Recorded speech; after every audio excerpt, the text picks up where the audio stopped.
Good boy. Hello.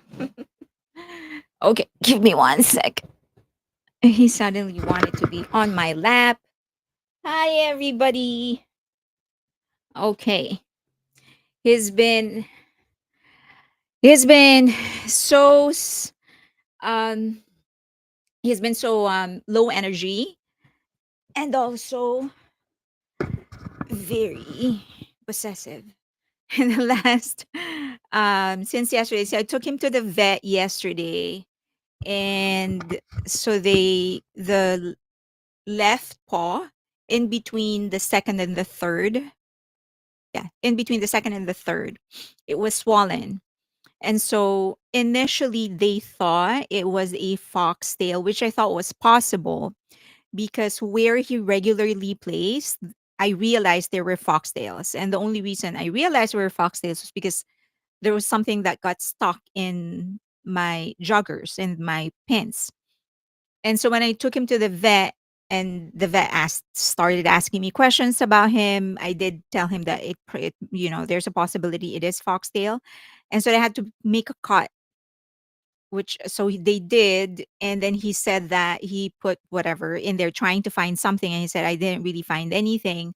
But he said the good news is that we didn't have to use any medication on him. I mean, while they were anesthesia, they didn't need to use anesthesia because he was pretty good, and he's always been a good boy. So they were able to make so he was able to feel the inside of the swollen paw. He didn't find anything, and so he thinks that something just poked him. And then because he continued playing, I think I know exactly when it happened. And when because he sort of reacted to it. And then when I looked at him, I think he knew that if I realized that he was hurt, I was gonna stop playing with him and just go back into the house. He probably didn't want to stay inside the house, and so he decided he was gonna just ignore that, just so we can continue playing. And so, which we did, we continued playing. But then a day after, that was it. He was limping and he was low energy. So yesterday, at least the doctor, I think someone canceled because they were able to accommodate me. Um, and yeah, so that's what they did. They made a cut, just see if something was okay, if something was there, and nothing. And so now he has to take two medications for the next 10 days, or 7 days, which he absolutely hates. And then the other thing is that he's a very picky eater. And the other med that he's taking, antibiotics, he actually needs to take that with food. And so now I have to coax him into doing like whatever. I'm giving him treats just so he would eat, just so he would have something in his tummy when he takes the meds. But so far, he's okay. He's actually been like this morning, he was starting to go through his toys. He knows where his toys are.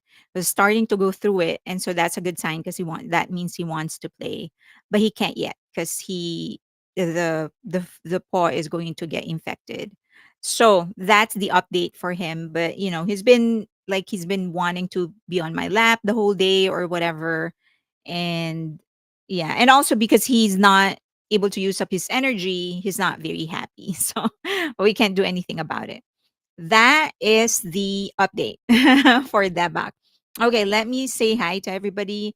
Hi, Read Box, AGL, Leah, Linda, Anne, Be Kind, Melanie, Carol, Cindy, Joe, Sylvia, Sarah, Senri, and OSP from Cali with love, Darren, Leah, Linda A. Brown, BTS plus one, um, Gemini, Melva, Bicrocosmos, Rhea, Share Your Love, Drummer Squirrel. He loves that. Squirrel, I mean. Cindy. He loves chasing them. Um, Andrea, Senri, Darren, Adriana, Pia, JJ, Destiny, Pat, Lily, Amy, Lorena, Alta, Bang Luna.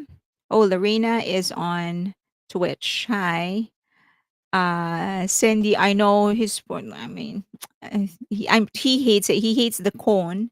I just remove it now because it's on my lap, so he won't be able to. The purpose of the cone is for him to not lick the wound. He won't be able to die because he's here. So, Michelle, drummer, squirrel. Okay, MLB multi stand, Dodger girl, also on Twitch from Kelly with love. Seda, you're me, I am you. Min Kokha. Z, myself, Shelling, HHK, Sue, Carmi, Rolanda. Okay. Hi everyone. How's everybody? How's the week been for you? And also, is the fan bothering you? I have the fan right in front of me. Is it okay? Was that about Debak? How's he? Yes, that was about Debak. He's good. He's just, down on energy because he's taking two meds. Well, three pills, but two types of meds. Two antibiotics and then one something. So, one he needs to take the antibiotics he needs to take twice a day, and then the anti-inflammatory, I think that's once a day. Does Debak like cheese? Get some Belvita. No. So he actually likes cheese, but he doesn't like it when you are trying to trick him into doing something. Like if you combine it with the food that he's eating, he's fine. But if you try to put that with like the medication that I'm giving him, he won't like it. The the peanut butter worked for him this time. So when I gave him some meds this morning, I just coated it with peanut butter, which he liked. I could see him trying to remove the peanut to separate the pill with the peanut butter, but because it's so sticky, he couldn't do it. So I was like, okay, good job. So that I will try that again later when he takes his second set of medication. Let's see if it's still gonna work. He's pretty smart. If he knows that I am tricking him into to doing something, he usually doesn't like it. So sometimes I have gotten to a point where I actually had to shove the meds to his throat just for him to not spit it out. But you know, um, Michelle, your friends stayed and now they left. Well, we hope that I can give you some entertainment in the next 2 hours. I use peanut butter or plain butter with my babies. This time it worked. I usually have like those pill pockets, but I ran out. I did not realize that I ran out. I usually don't keep a lot of that around, only when I need it because it expires. But so I had to use real peanut butter that worked today for him. So let's see if it's gonna work again later. As I've said, he's smart. He knows when I'm trying to make him do something. So which he doesn't like. He doesn't like being forced. Even when I'm asking him to come to me, it works better if I call him rather than me pulling him or pulling his leash. 53.6. Wow. Oh, wow. I wish I'm there. My Odie was smart like that. I know. Okay. All right. So where do you want to start first? We have Luminate. We're gonna talk about some issues, which we probably want to do in the middle so that we end with something positive, right? And then we have the BTS. This is just some insights on. I was talking with a business manager for celebrities. So I won't be interviewing him primarily because he needs to keep the trust of his employee of his clients. So he won't be on cam. But he shared some insights on how the structure of BTS and sorry, Big Hit and Hybe actually works for BTS, and then we have news and updates. Okay, let's do some Luminate first. You love that picture? Me too. I love that picture too. Okay, let's do some Luminate. Okay. All right. Let's do that first. Will this work? Oh no. This will work. All right. Okay, so Luminate actually already released their mid-year report, but this one was for their 2024 annual report. Um and then Billboard also released a study on the current music market. So I'm just going to share with you some observations, putting those two reports together.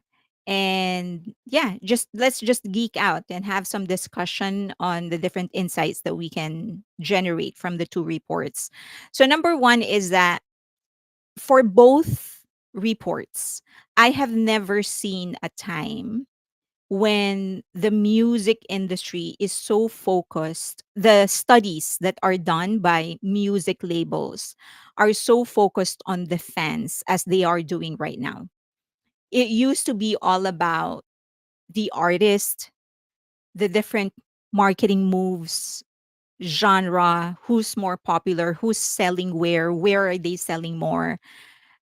This is the first time where in the last 2 years, the there is so much focus put on what the market wants, which I think in itself is an interesting thing because it is a signal that at the very least the West is aware that they do need to focus on the fans and start hearing what the fans actually want. Now, the question is whether or not they're actually going to provide the fans what they want or try to manipulate the market so that the fans might will feel that they're being listened to even though they are not. So that's the question. Okay. So one, but if you go through the study of Luminate and Billboard, one thing is glaring.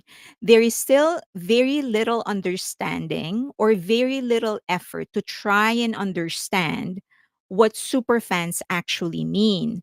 They still tend to measure things materially, meaning they're just looking at what are we buying, how are we buying, and how much are we buying. But there isn't really a lot of effort to try and understand what's making us buy. So that I think is the most important insight I got from the two reports. So just want to make it clear that I'm not saying that they did not ask the question in this research. So many of the research that they do, it's usually multiple choice to make things a little bit more measurable. So if they have a universe, responses that they say, let's say if there are, this is just an example, 5,000 responses, right? It's kind of taxing to go through each question one by one just to generate and then sort of classify them one way or another. And so to make things easier for them, they do multiple choice. That in itself I think is faulty, but we'll get to that later. So a lot of the questions are still what what are we buying, how much are we buying, and where are we buying from. But there isn't really a lot of effort directed towards the motivation behind the purchase. So for example, okay, so I'll show you some examples in a bit. So for example, they observe that fandoms, what they call the super fans, that we are, let me make it bigger for you. Okay. So they wanted to know what the fans are doing outside of just streaming. What are the things that we're doing that probably sort of nurtures our interest, or what are we doing in order to consume or to consume the music or consume any other products of our favorite actors and or artists and stuff like that.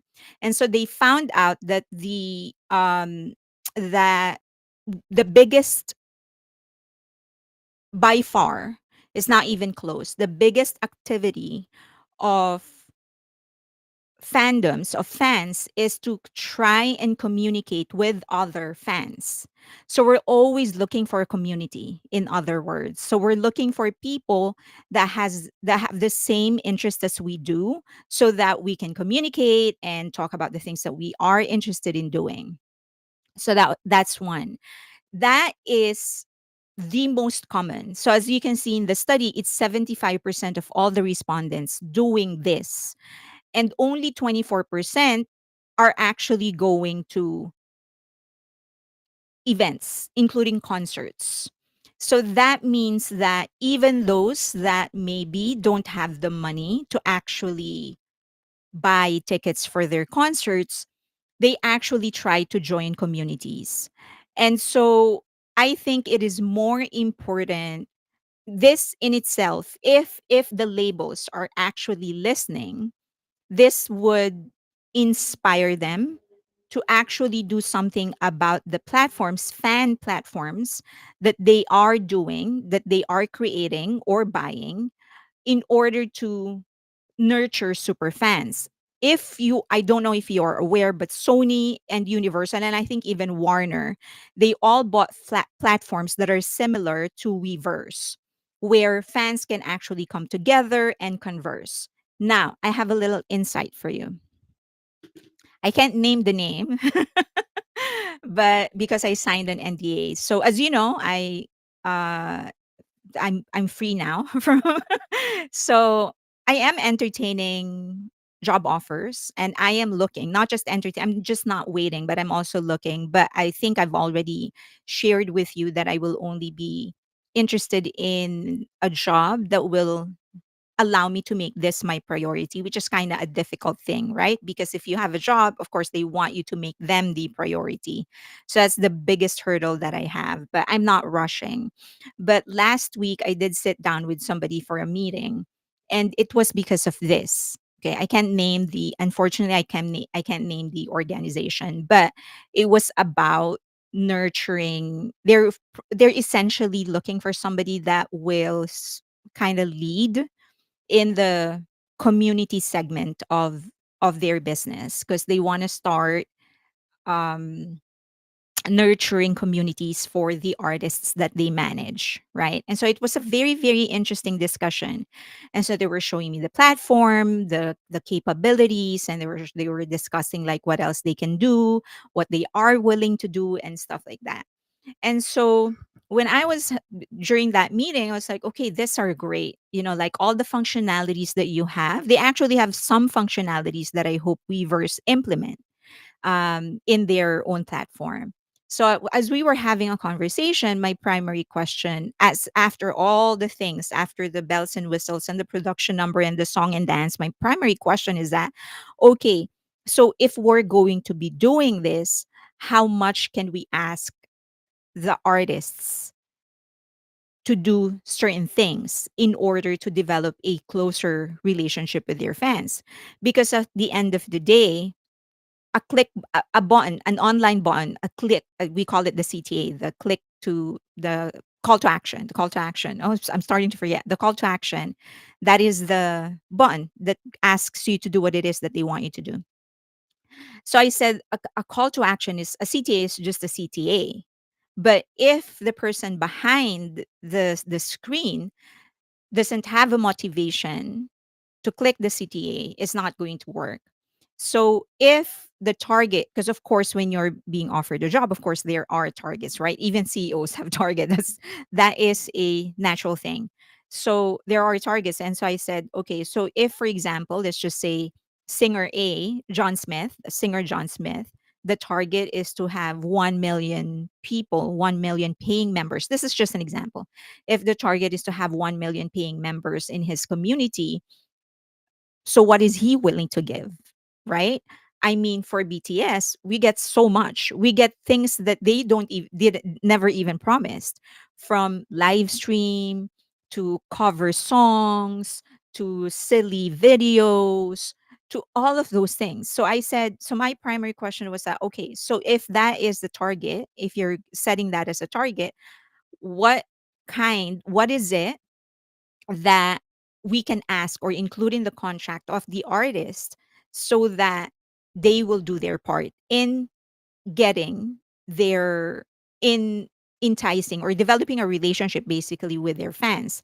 That's one. Second is if they end up doing it, for example, what guarantee do we have that they are not going to rat it out in the media and say we're only doing this because we are being asked by the label, or that this is not authentic, we're doing this, we're being forced, which a lot of artists are already doing, right? They're ratting out their label. And so that was my primary question. And unfortunately, that's where I realized it's all cultural, because they can't they can't force they can't promise that they can actually include that in the contract. So, just a little tidbit. Okay. All right. So, but it's interesting. It's interesting if they actually look at this report, they will realize that that's where your fans are. Your fans are in communities. They are on online, on Patreon, on X, on Facebook, looking for a place where they can actually gather so that they can discuss and talk about their favorite artists and do activities with. So it's going to be super s- not okay. That's going to be unwise of them to not use this insight, which they themselves generated, because they do fund Luminate research. Okay, next is sorry, baby. Okay, he's on my lap and he's kind of complaining. Um, so the other thing is that there is a need to communicate with fans differently now, primarily because many majority of the fans that are actually paying, that are actually spending money uh f- to to support their favorite artists, are Gen X. It's not millennials, it's not Y, definitely not Gen Alpha. It's Gen X and above. This is the generation that's actually spending money to support their favorite artist. And the assumption at the very least is that if this is Gen X, you need to provide in substance, because we're not looking anymore at juvenile stuff. Yes, we do. There are times when we like to have fun, just like what Jen actually provided us with his concert. But when you're providing write-ups, when you're providing materials, you need to communicate with us differently now, because we've been through life, right? We have been through um we've been through life. We're so done with with superficial juvenile things. So that is actually part of the reason I am so shocked with a lot of the articles that Billboard and NME and Rolling Stone are actually publishing, because they don't provide us anything that we ourselves don't know yet. Because a lot of our favorite artists, they communicate with us directly, especially if it is from Asia. Many BTS, or not even artists that are from other agencies, they communicate with us directly. And so before you tell us that they are going to have a concert, we know that already. So if you're going to write something, you might as well provide substance, which they still are not doing. Okay, so that's another thing. When I was discussing with the that company that I had a discussion with, that's another thing that I actually mentioned to them. I said you're gonna have to change a lot of things in the way that you write and publish things, and the things that you cover. And I think what's very, very surprising to me was when they mentioned that it's not easy to find people that can provide substance. And this is a big company, and they have headhunters and stuff like that. And that was their take. They said it's just very, very hard to find journalists that can actually write substance, which was so surprising to me. So it seems that they are aware and that they are at the very least willing to find or to create a different division or hire new people that will provide fans with substantial articles. It's just that they can't find any.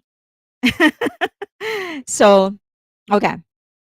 BTS 7 plus 1. Am I the only one where it's buffering? Can you help her out? Is it buffering for everybody? No buffering here. So I think it's just you. Okay.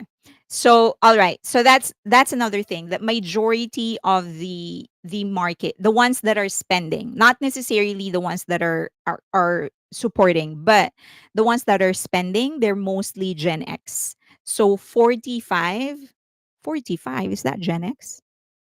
I guess I'm not Gen X yet. Okay. So, all right. So 45, that's, let's just say 40 and above Gen X. So, and then the other thing is that there is a loud majority, but they're not necessarily spenders. Starts 1965 for Gen X. Okay. So I am Gen X. Okay. Yeah. Then when does millennial start? Um, when does millennial start? I guess is a better question for me. Okay, so main observation. So another thing is that there are loud majority, but they're not necessarily spenders. So as I've mentioned, the ones that are actually spending are 45 and 54 and above. So these are 45s in the middle. Anyway, so let's move on. um So for example, there are people, there are online, there will be like 20s and 30s that are there that are dominating the conversations. So they are the ones that are actually able to set trends. They are the ones that are pushing for something to go viral, but they are not necessarily the ones uh that are actually spending. Now, this is not to say that they are not important because it's still marketing. Whatever it is that they push and whatever it is that they highlight, at the end of the day, it still catches the attention of the media, and then the media is just going to parrot that for the other segment that are not necessarily active but are reading or consuming what it is that they're putting down. Okay, so this is the generation or the segments that are less likely to purchase. So here, so where I'm going to go to that because it's covering my,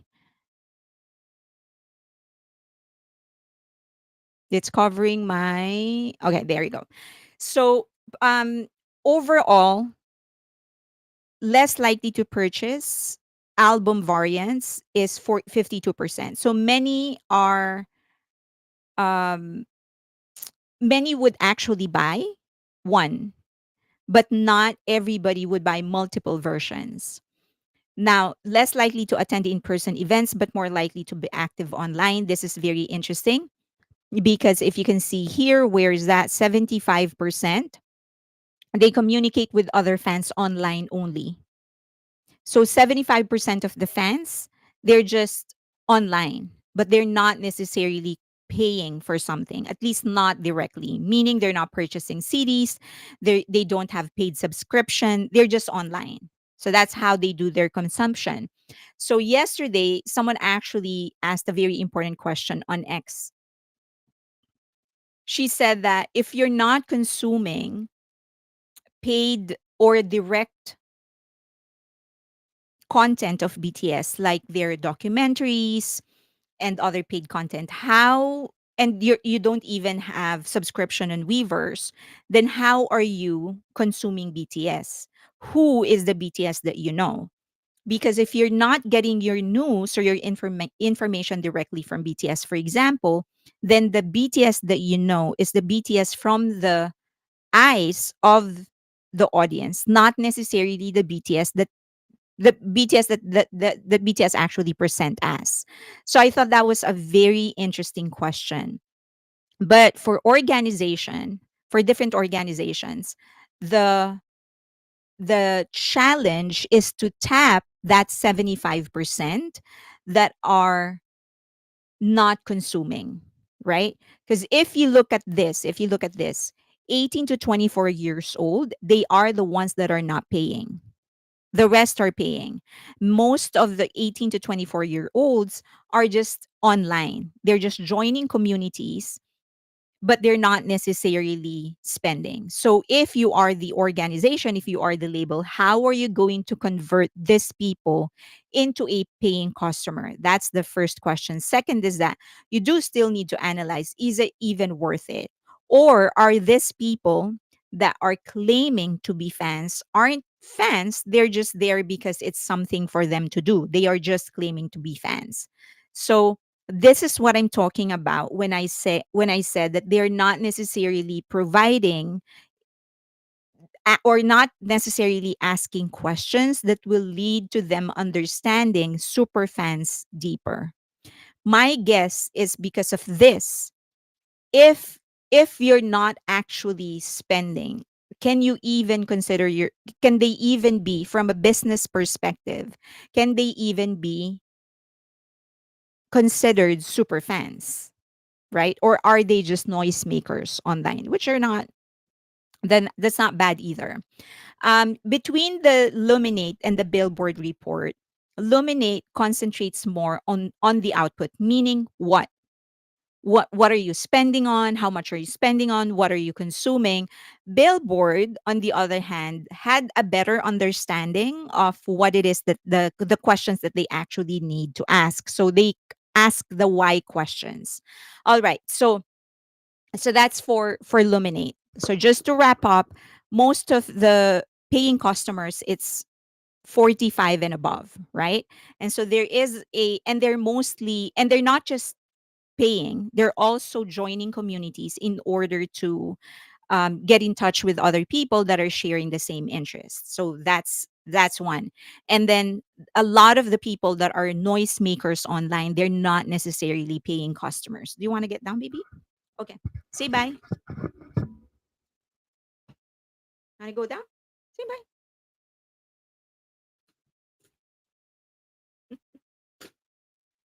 Okay. Say bye bye. Bye bye. Bye bye. Okay. He's going down now.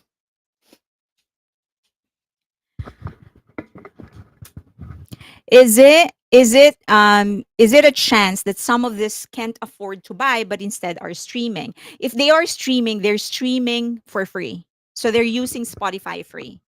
So anyone that question specifically points to those that are spending in any way, shape, or form. Now, they could be spending somewhere else, meaning they could be spending to pay for unofficial merch. That's possible. But that is classified, that segment, non-paying segment, that means they are not spending any kind of money. They are online, but not, and then they're joining communities, they're joining the conversations, and they're a huge part of the noise online, but they are not necessarily paying. So that's the answer to your question. Okay.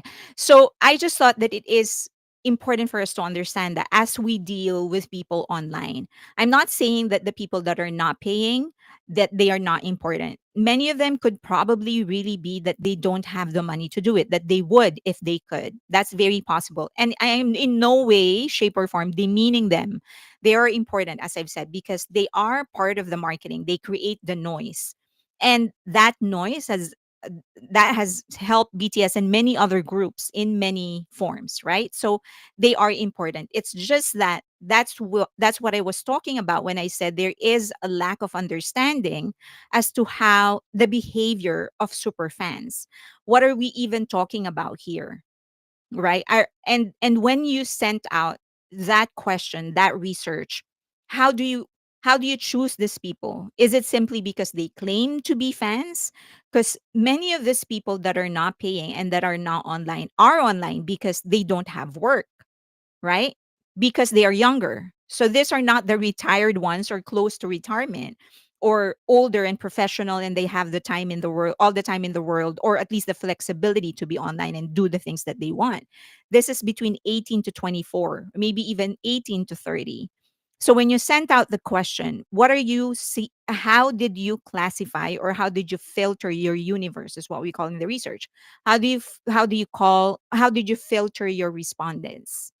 um is it just because they said that they are fans? Because many of them are online, but they're online just because this is a pastime, because they have nothing else to do. Okay. All right, let's go next. 100% because the top three gens have spending power, although the younger gens are more active. Yeah. So now this is also interesting because part of the research that they did is to look at per, I guess, segment, what is the genre that is the most active in streaming. So it's for females, 54% generation Gen Z. They're listening to R&B. For hard rock, it is millennial. 35% of millennials, they listen more to hard rock, and it's dominated by men, 69%. And then top generation millennial, 30% female, 60% of them, and they're usually listening to Christian music. And so the other thing that we, if for example, and as an executive, I do need to understand when they talked about female, male, what are we talking about? Are we talking about biological gender, or are we talking about their preferred gender, right? So that is important if I am a marketer. They did not disclose that in the research. Okay. Next. So Billboard result, the research material that they published show that the big spenders are Gen X, but in Luminate's research, the big consumers of their chosen genre are Z and millennials. Okay, so here. So for US on demand audio streaming, this is so they classified the catalogs into three. The deep catalogs is anything that has been buried for a long time. So these are old songs basically. And then the second segment would be catalogs that are 18 to 60 months old, and then recent would be current. Okay, so the light blue, and then the older the song, the darker the color becomes.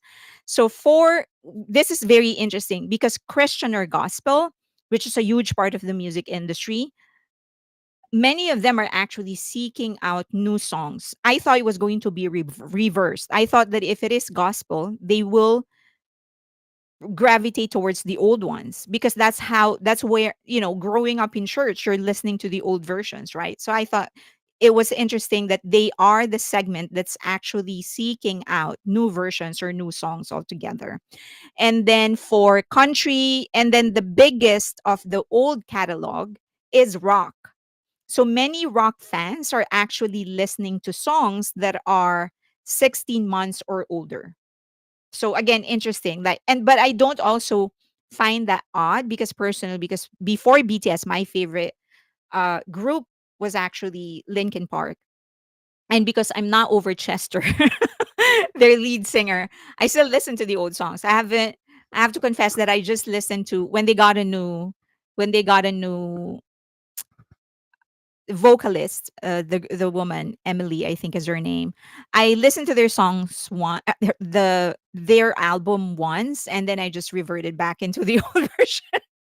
So it isn't really surprising for me. I know a lot of you are actually also rock fans. Anybody that is that anybody that plays with a live band, they consider that rock here. So it doesn't matter if it is pop rock, for as long as it is a band, then that's rock. Okay, so I'm not surprised about that. Now, I'm surprised about R&B and hip hop, because if you can see the new versions, the new songs, it's pretty low. I thought that this is the genre that's always looking for something new and whatever, but they are seeking nuance-less. So it's usually, well, still dominated by old ones. So anything that is 60 months or older. Okay. So and then yeah, so those are just the major findings. I just thought it's interesting. Now, highlighted items indicate, so these are the ones that are exporting. So these are countries that are sending their singers or their products to the US more. Okay, so Brazil are actually they went up because they weren't in the top 10 before. So the mere fact that they're in right now, and Sweden as well. So it's a big one. For imports, Taiwan, Japan, Philippines, Singapore, Canada, Argentina, and the UK. Okay, so but this next one is more interesting. So super fans, they said, is only 18% of the entire industry. Okay. So only 18% of music consumption um, may be considered super fans. Majority still are casual fans, casual listeners. So these are the people that are like, oh, I like this, I listen, but they really won't go any, they won't do anything more than that. They're not going to go to the concerts. Maybe they will once in a while, but they aren't the ones that will engage in communities or buy anything, buy merch or whatever. It's just the usual thing. So that's still 80%. Active fans are the ones that are using, that are doing a little bit more. They could be buying albums, they could be buying concert tickets, but not a part of any community. They're not going to buy a lot of versions and stuff like that. So super fans is still a minority. They're saying just 18%. Okay. Now, what I wanted to find out is that if we are, so my, this was supposedly my next question, which they did not ask. Like, if it is 18%, if the super fans are only 18% of the general fandom, of the general public, of all the music consumers, how much money is the super fans actually bringing in? Because if that 18% contributes the most to sales, for example, that tells you something, right? They did not ask that. They didn't have that number in their research, not even in the paid one. Okay. Next. This is where music people actually engage in. How many of you are actually on Discord? So this was very interesting to me because as a content creator, I want to be where the fans are. So apparently Discord is the number one platform where fans actually gather. Is this true? Are you guys on Discord? I understand WhatsApp, we used it, but for us it's temporary. Just, you are on Discord? Are you guys on Discord? And then Reddit.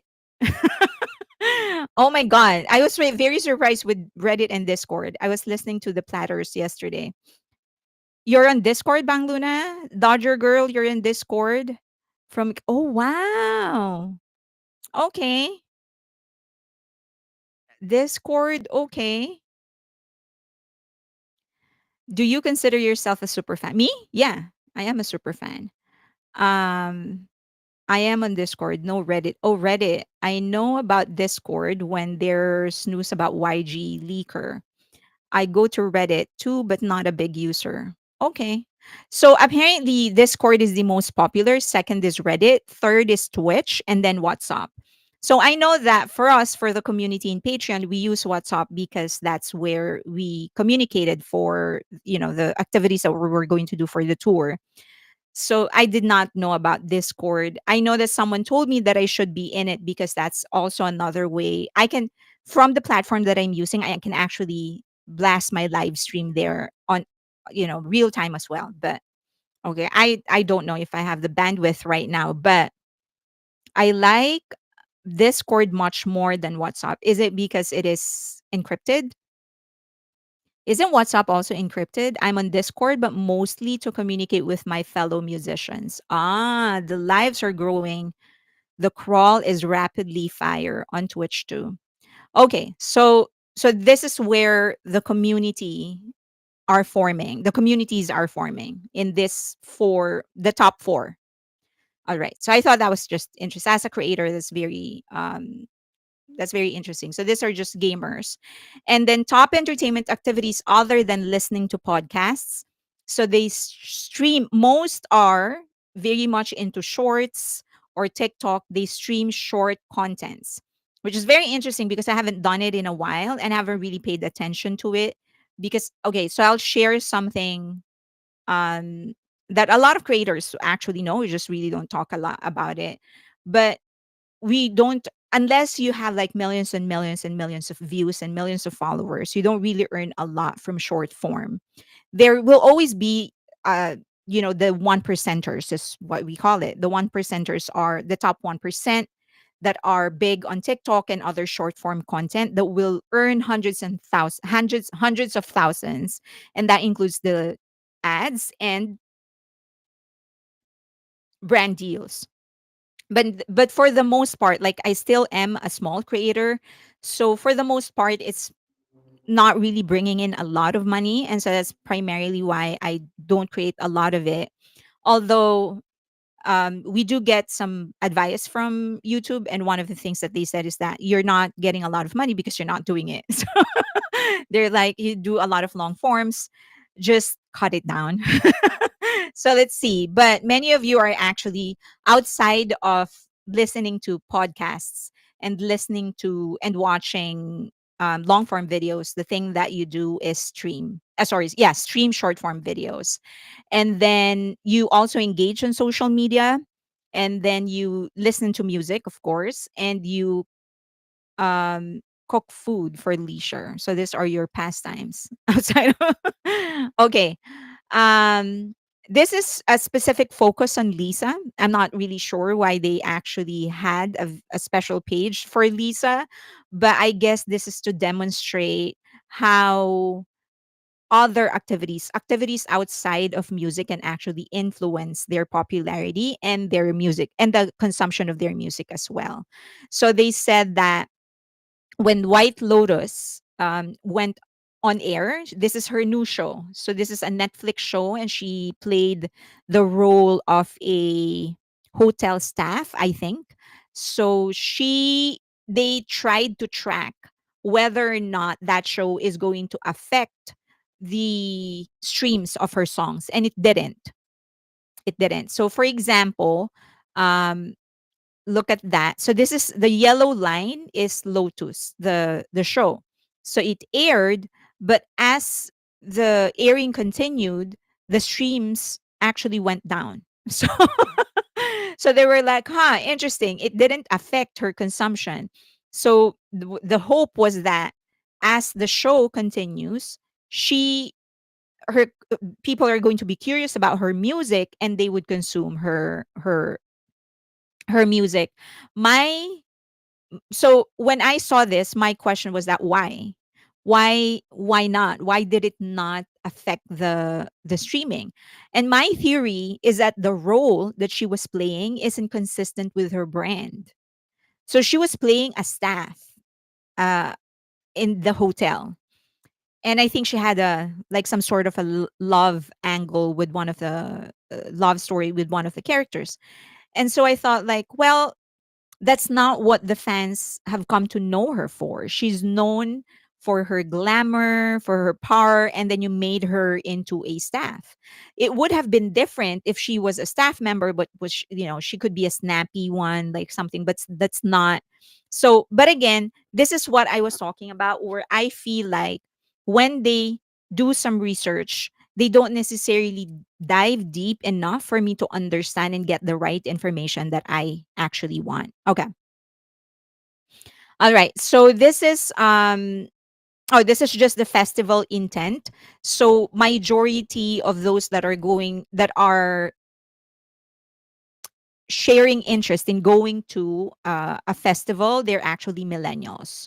So not Gen Z and definitely not Gen Alpha. So the purple one is the millennial. So most of them said that they are interested or have actually gone to a festival.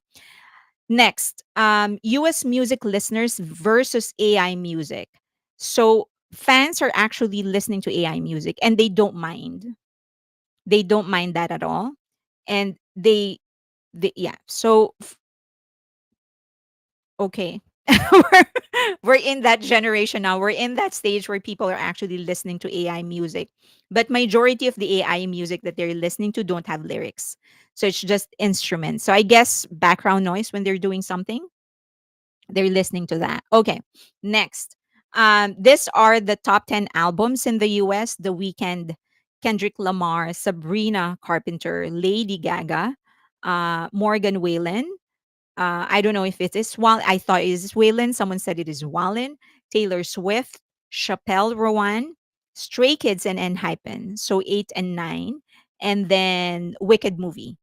Okay. So those are, but at least two groups from Korea or from Asia, native Asia, Asia native actually went inside the top 10 for the first, for 2024.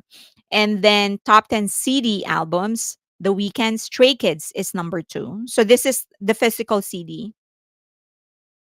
And this just includes everything. So this includes the streaming as well.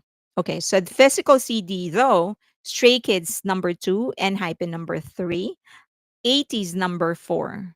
So and then Sabrina Carpenter, Lady Gaga, 70 number seven. This is US, okay? And then Lesserafim number nine, and Morgan Wallen number 10. So that's one, two, three, four, five from Korea when it comes to physical sales. So that's your super fans for you. Okay. And then they have a section where they actually defined what a super fan is. So they said that they attend the in-person live music performances, talk about the artist with their friends or family, attend a virtual live music performance, purchase physical album, all of this. So basically everything that I'm doing. That's considered a super fan. So all right. So then okay. So I just thought that it is for when Billboard did its research, at least they had the presence of mind to actually ask why people are turning into super fans. What is it that they're getting from the group? But I don't think it is enough because they box you in multiple choice questions. I do understand. Like imagine if the respondents, if there are 5,000 respondents and if it's an open field, you're going to have to read 5,000 responses and then actually like organize it for you to have a semblance of any kind of trend, right?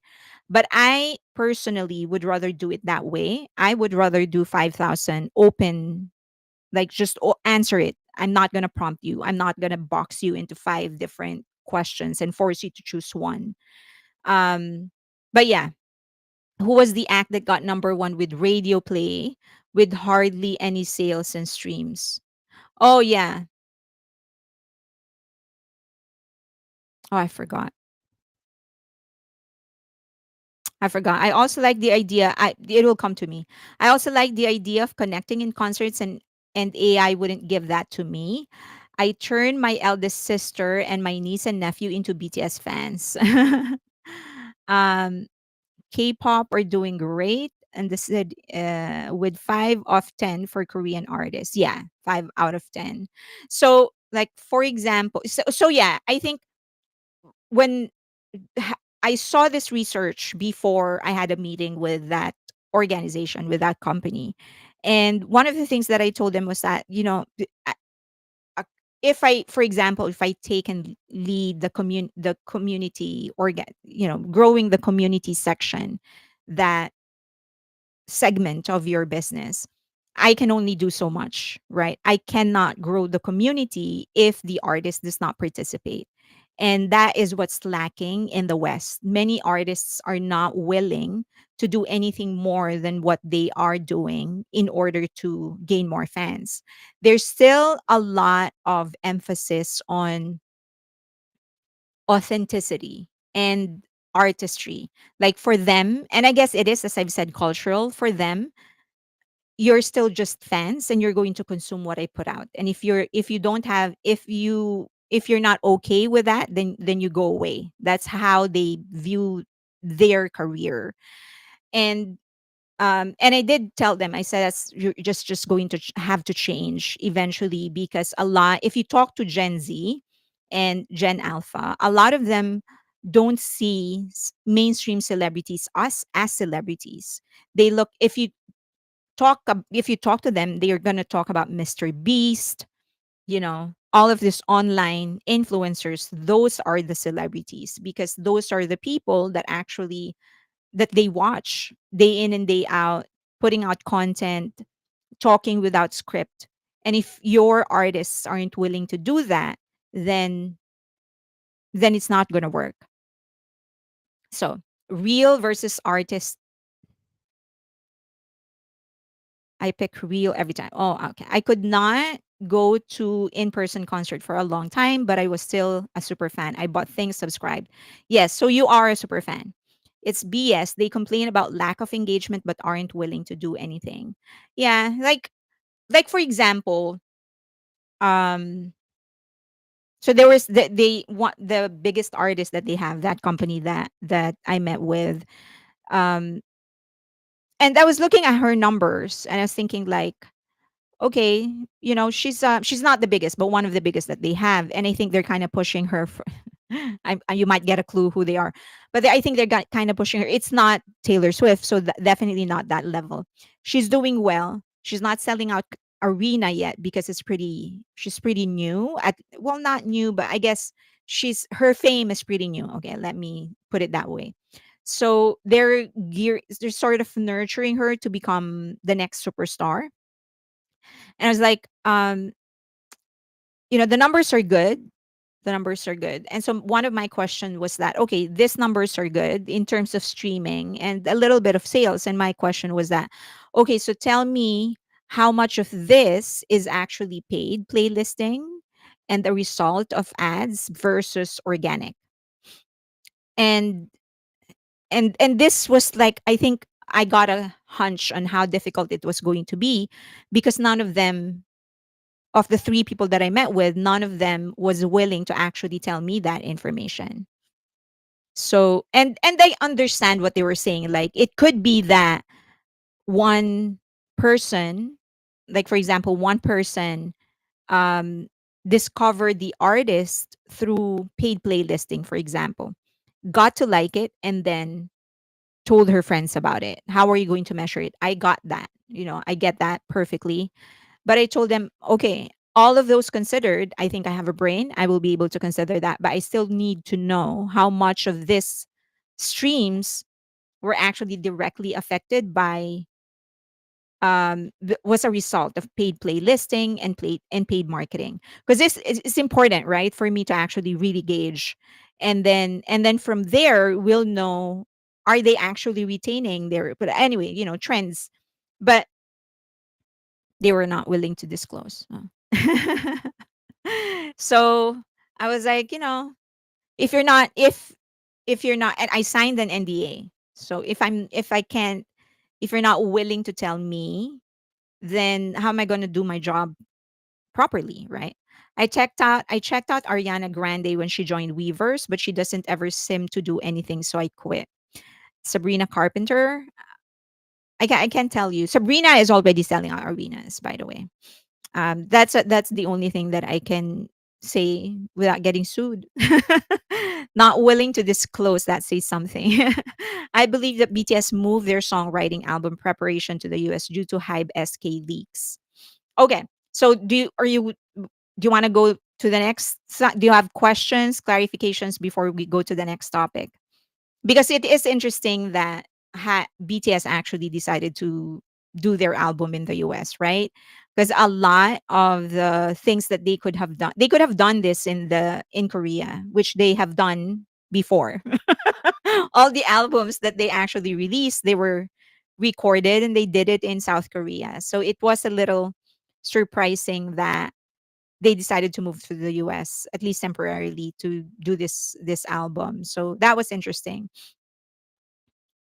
I do not ever see her post on anything on Weavers. Figure they were trying to gain more USA. YouTubers can become celebrities if they grow a large following that recognizes them in public. Okay, are you tempted? We would miss you. Am I tempted? Not for this organization, no. Not. I think I'm still I don't know why, but really the priority to me for now is this. So if I tell them that these are my conditions and they said no, I'm like, okay, thank you for dinner.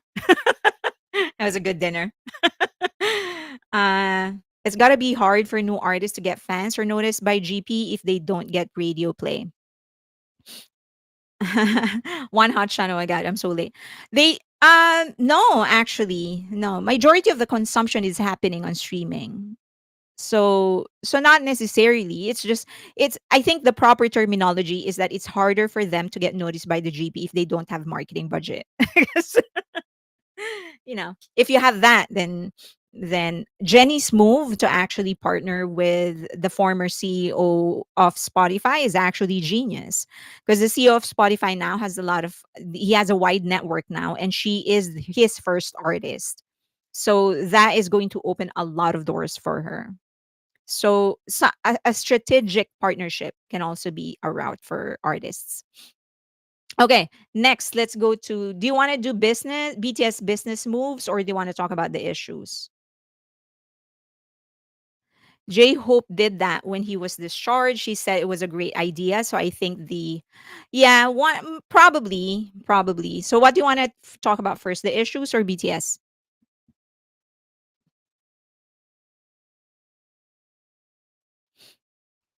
Why not, Sean? You made it. Okay, so let's talk BTS. Let's do BTS first before we talk about the issues. Okay, let's talk BTS first. Let's do that. Oh, you want issues and then we end with our boys? We still have news and updates, but we can talk about the issues first. So, Golden, as you know, didn't just hit Billboard Hot 100. And according to um, Billboard, they are the first Korean girl group to hit number one in Billboard Hot 100. Okay, but not only that, they are now the K-pop group that has the most packs or perfect all kills with 700. So they officially surpassed New Jeans. And then the third, that puts BTS into third. Okay, so they now have 700 perfect all kills and still going. All right. And so one person actually posted something on X. And they said, yeah, do you all realize that this is one step towards AI completely taking over the music industry as well, right? So that's the tweet of that person. And then one of the singers responded. She said that EJ, Audrey Nuna, and I are not AI. Are you bleep dumb? Okay. So she didn't like that tweet. I guess we can say that that's safe to say, right? What the heck are perfect all kills?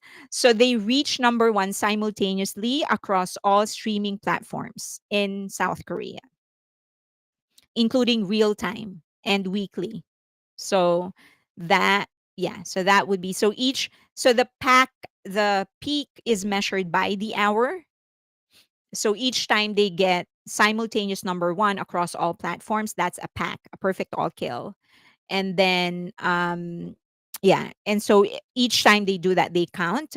And so far they have done 700, they have done so 700 times, surpassing New Jeans and BTS. So BTS is number 3. All right, so she didn't like that tweet, needless to say. All right. So just wanted to make you all aware again and keep on reminding you about something. This is a fallacy that a lot of people use in a discussion: ad hominem.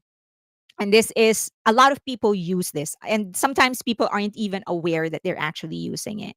So it is, ad hominem is a fallacy where someone is diverting the discussion towards something else. So instead of, like, for example, you're discussing something, the person would divert, meaning they're not going to respond specifically to what you're saying.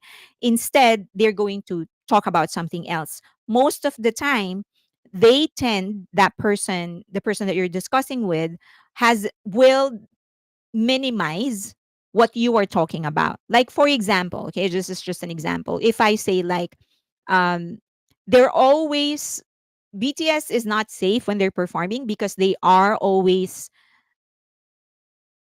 wearing oversized shoes.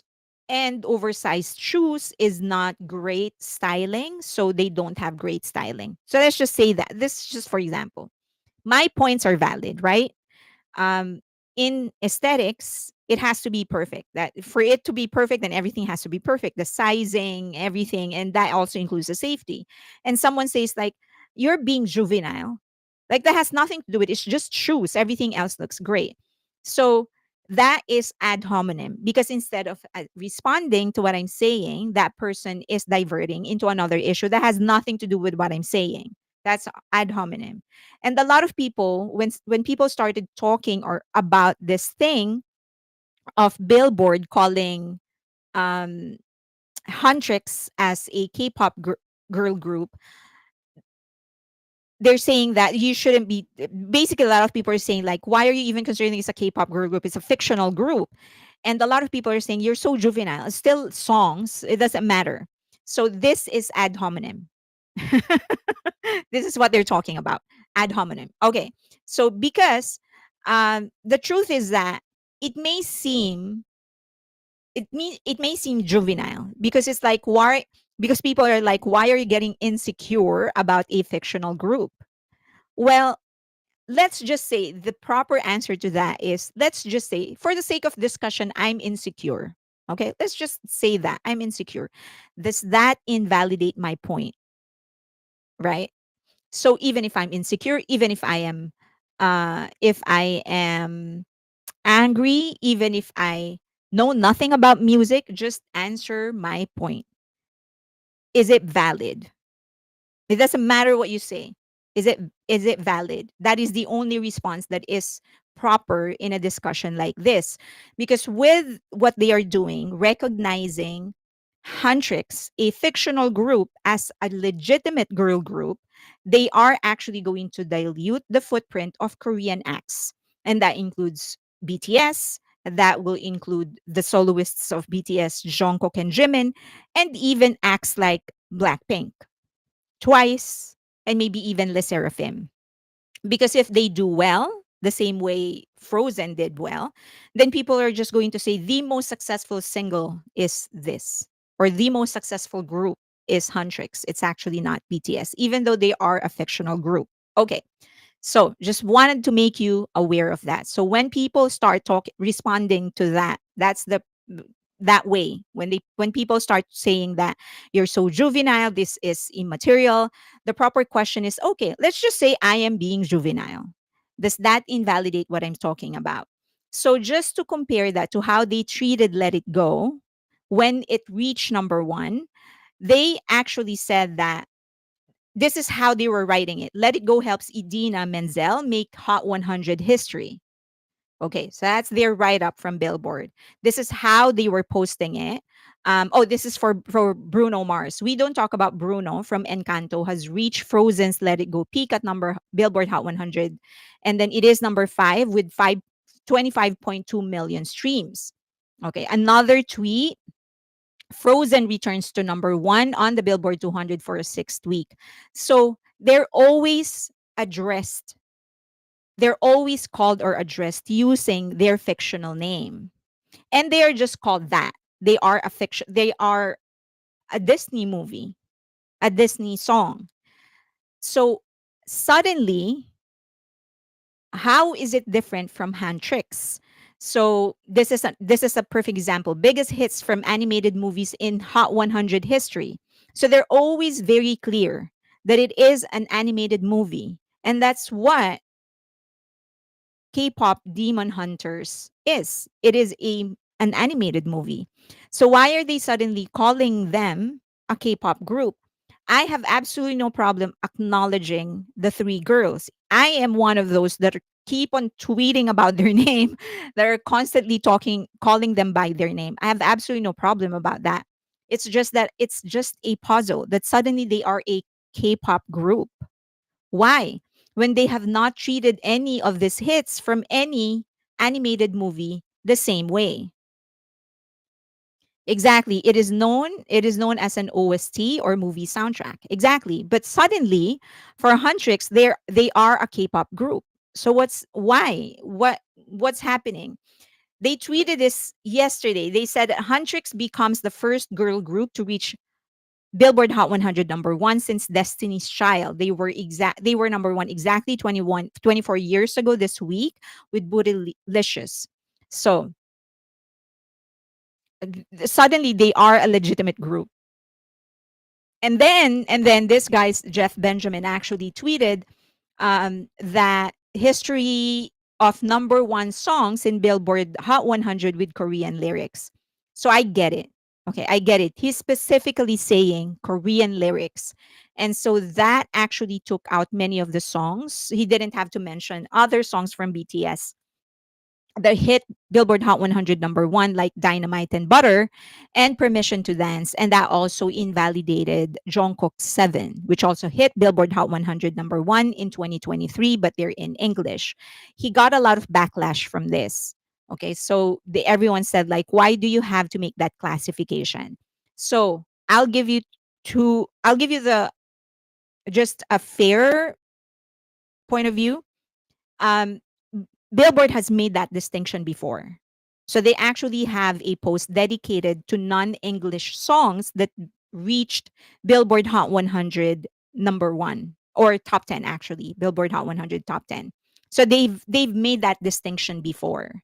It's just that because he specifically targeted Korean, a lot of fans felt that there's something here that you're doing with how you are tweeting and hyping Golden by Huntrix. And then doing this, people can't help but feel like you're targeting someone specifically. Um, so that now, as I've said, when I first saw the tweet, I didn't really think so much of it because he specifically said Korean.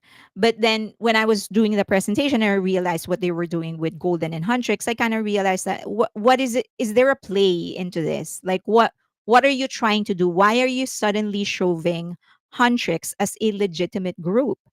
Again, I have no problem recognizing the real singers. Let's mention their names the same way we mentioned Idina Menzel. But they are not a K-pop group. They're singers, but they're not a K-pop group. So what is it? What they didn't train, they were like that. What is it? Confused here. Huntrix is not only 3 women who were brought in to do the singing voices of the animated group. Huntrix is also a group of actors doing voices for the same characters. So there will be 6 people being recognized if Huntrix were to win an award. So the same 3 people that sang Golden voiced their characters. In certain songs, there were other singers who were brought in. Okay. So that's they are animated girl group, not a real girl group. First time they speak contextually and got misunderstood. They said girl group meant animated group because it is obvious. It could be that. It could be that. And that's why they need to be clear. The same way they were clear with Idina Menzel. So as I've mentioned, I've been like constantly whenever they tweet about an achievement of Golden of Huntrix, I would always mention the 3 girls because I felt this is unfair. You were mentioning Idina Menzel when it was Frozen, when it was letting go, reaching Billboard Hot 100. Why will you not mention them here? So it's just puzzling. Is there any play into this? Why you're doing it? And I still disagree that they would be considered a girl group. They're not a they're a fictional character. So so yeah, I like initially I was like, nah, when they were doing this, I was like, nah, I don't think they would go that far to, just to try and like just to try and minimize the record of BTS because you find they've been I I don't think that's the play initial like I can I don't think so. So I don't know, quite honestly, why they're doing it this way. Why are they calling it? They're constantly. They've been asked several times to make it clear this is a fictional group. mention the names of the girls. Instead of calling them a girl group, call them an animated group, an OST of the movie, and mention the names of the girls. They deserve to be mentioned, by the way. I believe that they deserve to be mentioned. So why not? You did it with Idina Menzel. You did it with Bruno Mars. So why? I still don't understand why they're doing this. So, but I still wouldn't consider them a K-pop group. Um okay, so the someone was asking a question.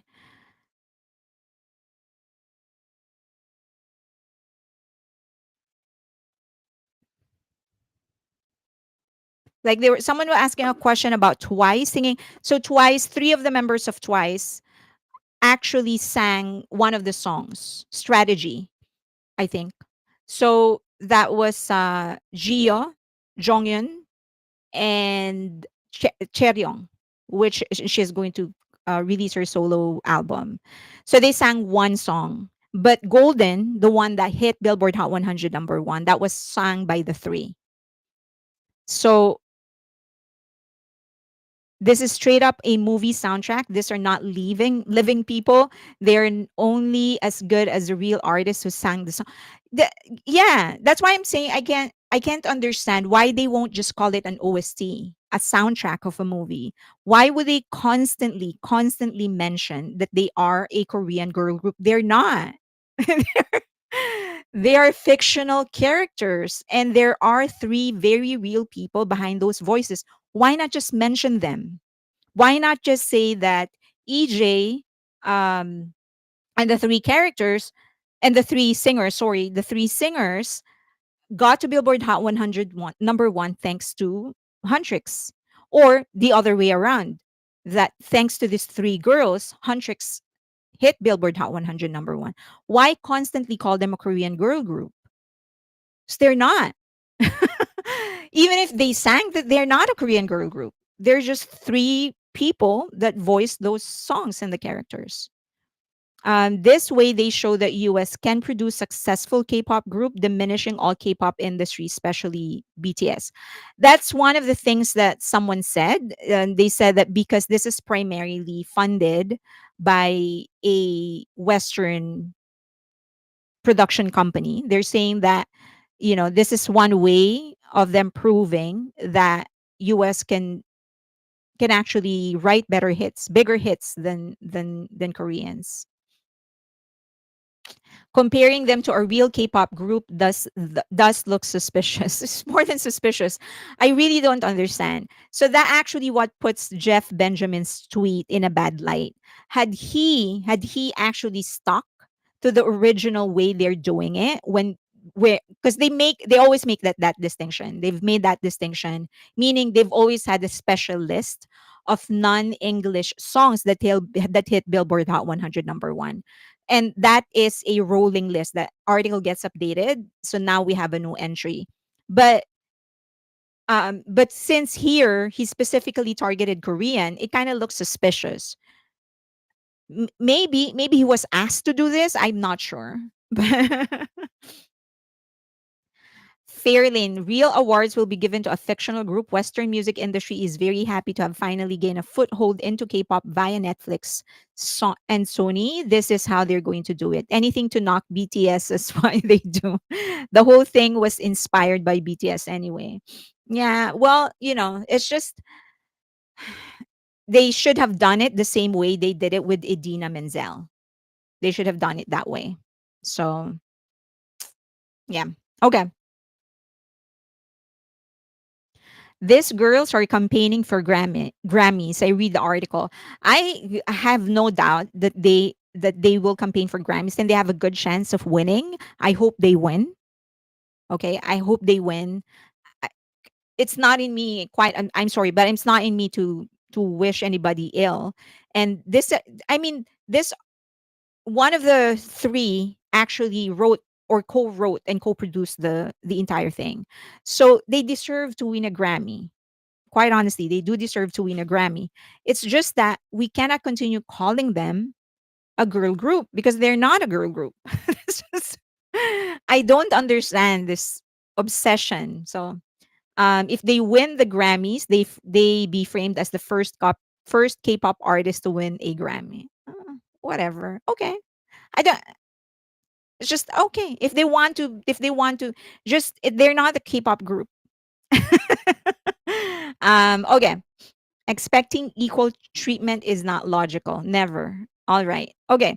So just an update. The former CEO of Kakao Entertainment, Kim Song-soo, was sentenced to 10 years in prison. So this was just a funny story. I posted it in Patreon for those of you who are not in our community there. Baron Pictures.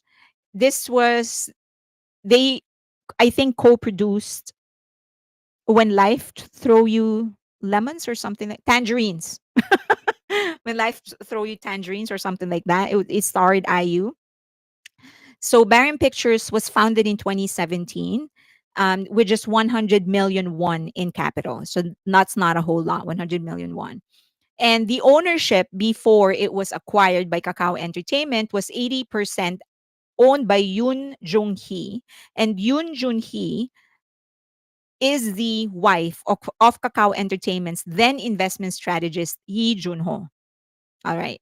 20% of that was owned by writer Kim Yoon-hee, and she is a superstar writer in South Korea.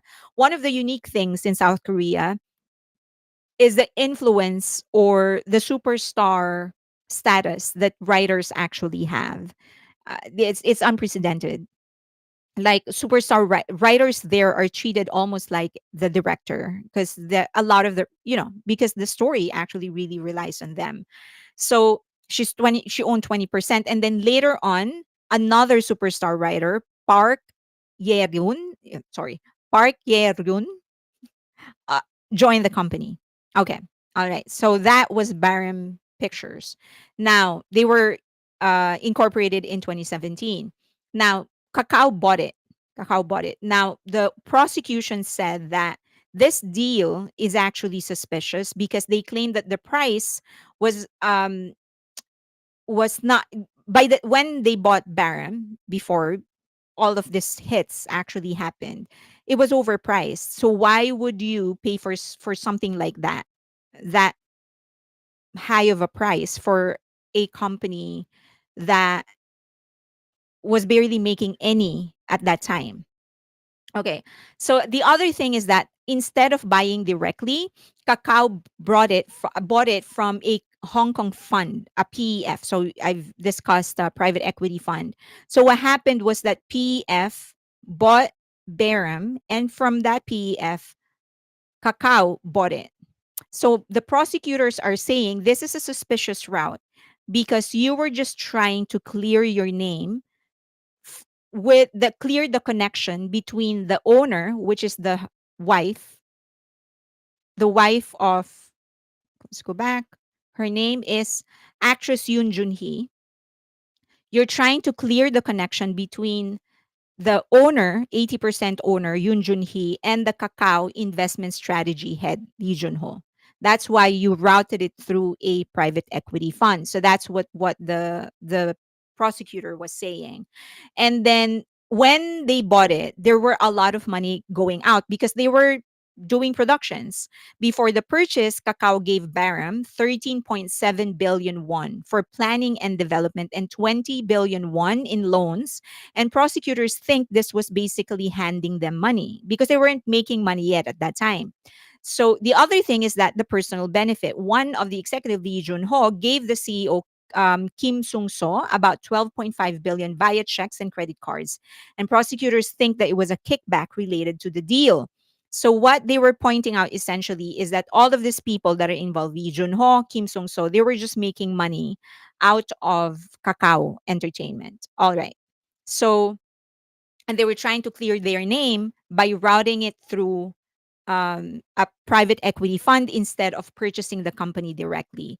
Now, in their defense, the accused said that Baram had two superstar writers on their board as owners. And so, as I've said, in South Korea, that's very, very valuable.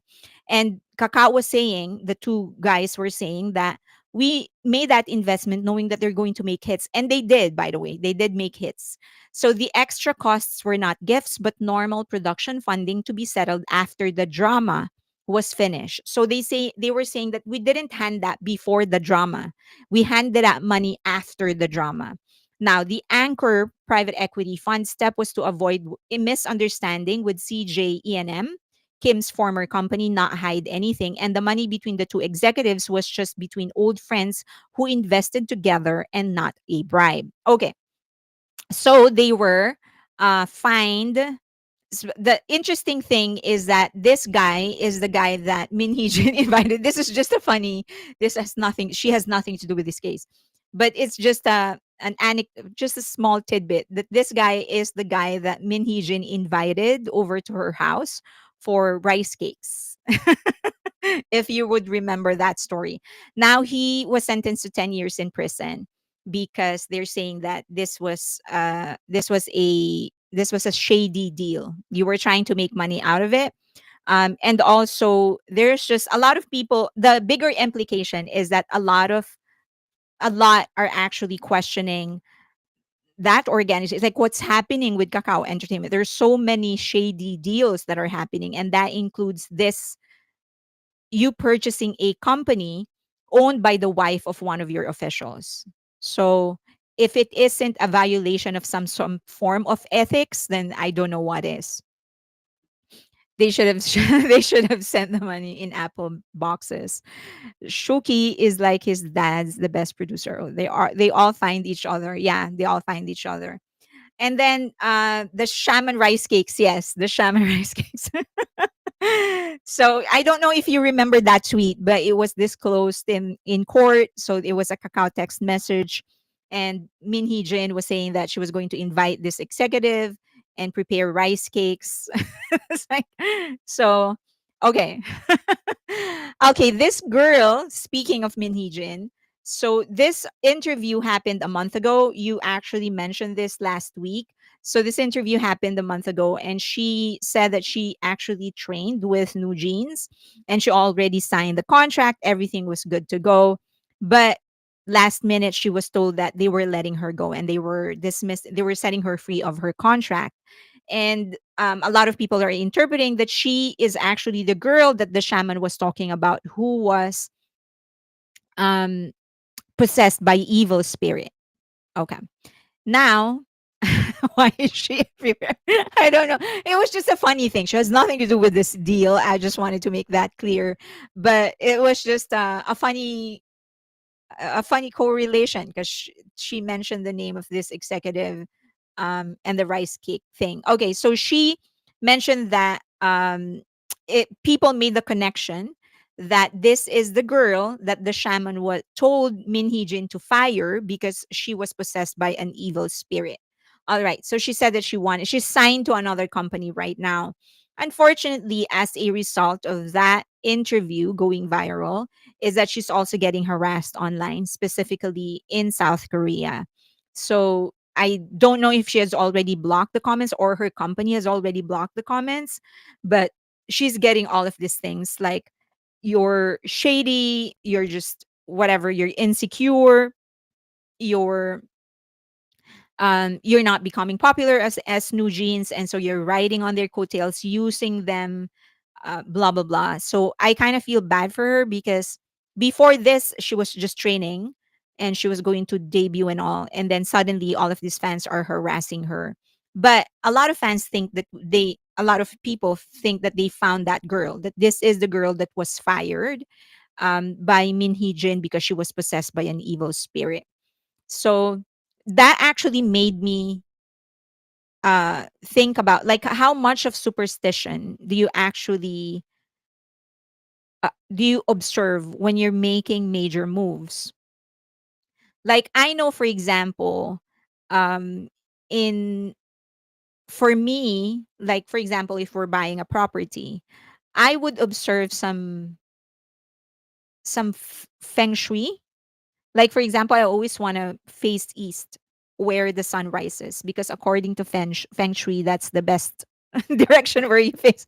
So if there's a property that I like, I will not buy if it is not facing east. So it just actually made me think that, like, are there any superstitions that you observe when you're making professional decisions or decisions about your money? We also try, personally, I try not to pay bills on a Monday because Feng Shui said don't open the week spending. I don't spend on like January 1 or things like that. But okay. So what kind of superstition do you actually observe when you're making professional or money decision? But I feel bad for this girl because, as I've said, she's getting harassed. Um, I haven't really made any effort to try and find her. But wherever, I hope if you ever find her social media, just send her some support because, oh my God, she's just getting clubbered. But Mama Roach is projecting on that poor girl.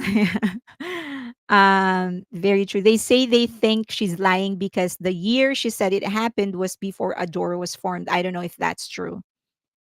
Okay. Shamans seem to be, nope, you don't observe any kind of superstition. Shamans seem to be all over the place in SK. Don't forget that astrology was all over the place in Reagan's White House. People are superstitious. Ew, really? Really? Do you know anything lately about the investigation into Jungkook's? Oh, that was returned already for Jungkook stocks.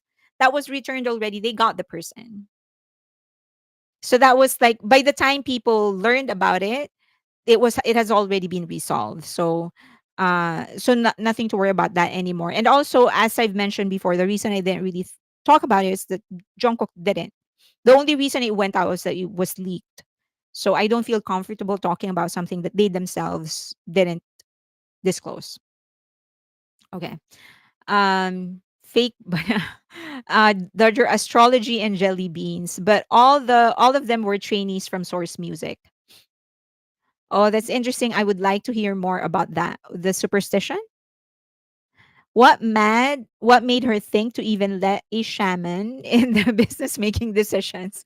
I don't know because these are like major decisions, right?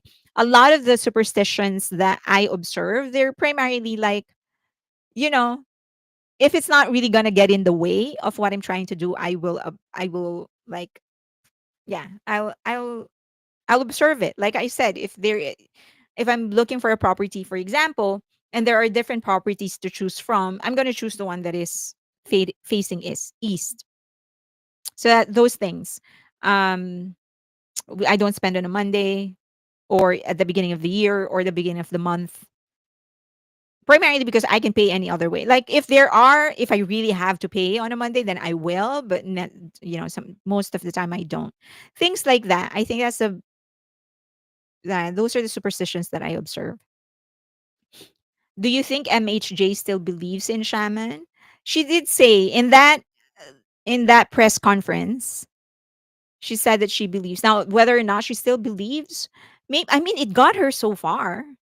I- Aren't aren't you it's still pretty impressive the amount of noise that she created, considering she didn't even have real money when she got into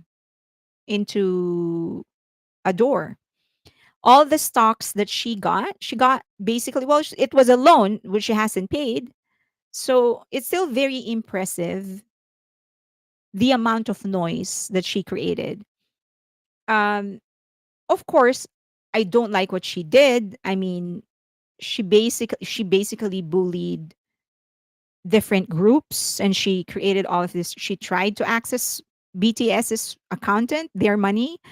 Um, she belittled and invalidated a lot of things like that. But if you look at it from a purely strategic point of view, it's still pretty impressive what she was able to create, the noise and the mess that she was able to create. For one woman to do that, it's still pretty impressive. Um, so yeah, unfortunately, she's on the wrong side.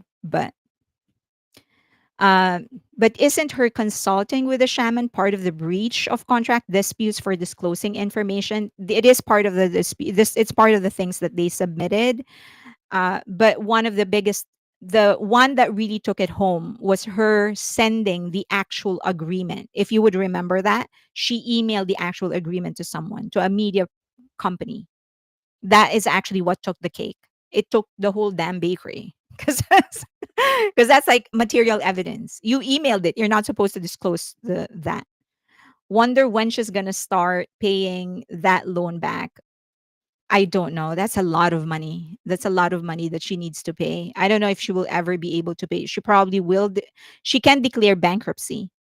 So if she declares bankruptcy, then she cannot be required to pay. It's gonna pull her whatever, but she can declare bankruptcy. It just shows how conniving and underhanded Roach was to get so far. Correct. Okay. So what else do I have in the issues? Oh, this is actually a funny thing. I don't know if people are aware of it, but JYP was the first CEO of a major company, of a major entertainment company, to wage war against streaming platforms. He blasted Melon, Genie, Mnet back in 20 something. A long time ago. It was still the 2 p.m. days or something. Um, so she he was basically telling people that you are cheating, like you're favoring the acts that are under the company that you are in partnership with, and that you are manipulating the charts, you're not being honest. And and for a time, all of these companies, Melon, Mnet, Genie, refused to work with him. So I don't know if people actually are aware of that, but he blasted them big time. So that was, I remember that because someone was actually complaining about many of ITZY's videos missing, many of the videos of ITZY missing, and then Stray Kids and Twice not getting fair treatment from this broadcast companies. But I just remember that he did this a long time ago. Like he blasted them big time. So this guy, JYP and Bang Shiuk, I'm not surprised that they are friends because they're made from the same mold. So yeah. So if you ever hear about these organizations not treating JYP talents fairly, it's because there is a history between them. They have since kissed and made up, but you know how it is. So, yeah. Just wanted to make you all aware how much of a badass this guy is. These are the three biggest. And during this time, still wasn't able, he was not making huge moves towards the Western market. Now he's actually making a lot of huge moves in the Western market. And we can talk about that in the news and updates. So, all right. So we'll talk about why the income report of JYP. I just wanted to get your attention and say that Compost Coffee, the coffee company, that the cafe that V is endorsing, they launched three new flavors, and these are specifically dedicated to Taeyong. So if you ever are going to South Korea, don't forget to visit Compost Coffee. I went to three of their stores and they're good. I have to admit that the coffee is pretty good. I don't usually order like fancy drinks. I'm just a coffee kind of person. So the coffee is really good. I would usually go like just black or I do cappuccino, and they're really, really good. Okay. So that, if you ever are going to South Korea, make sure to visit that.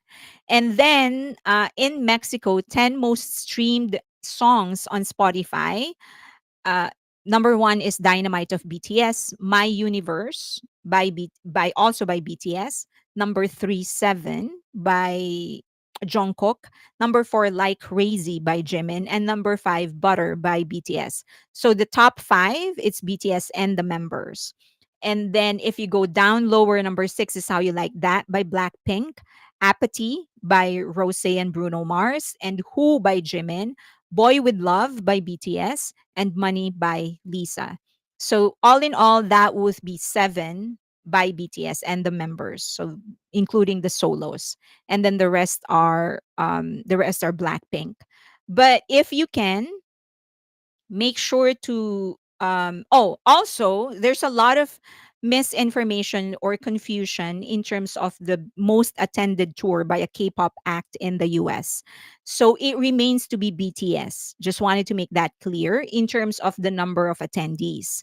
And that remains to be BTS Love Yourself, Speak Yourself, with 471,000 attending 18 shows.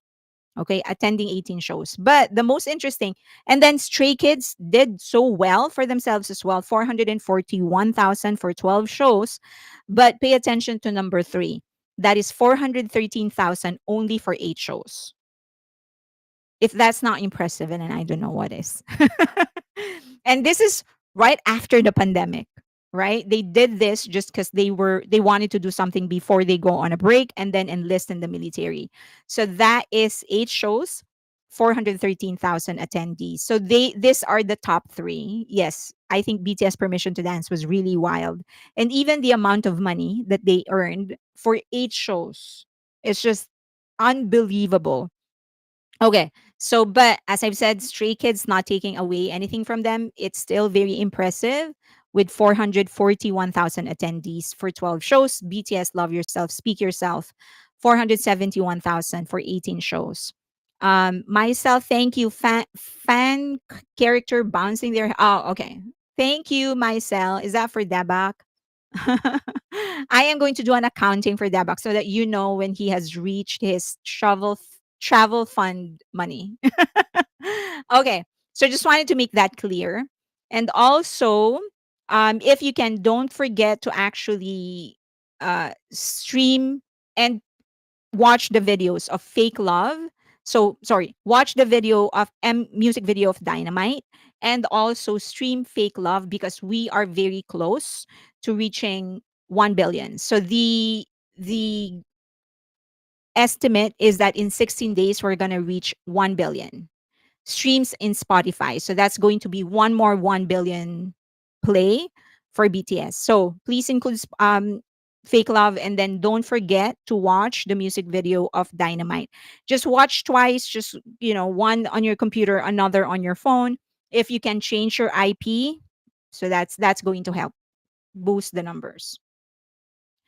Okay, so this is the very impressive earnings report for Q2 of 2025 of JYP.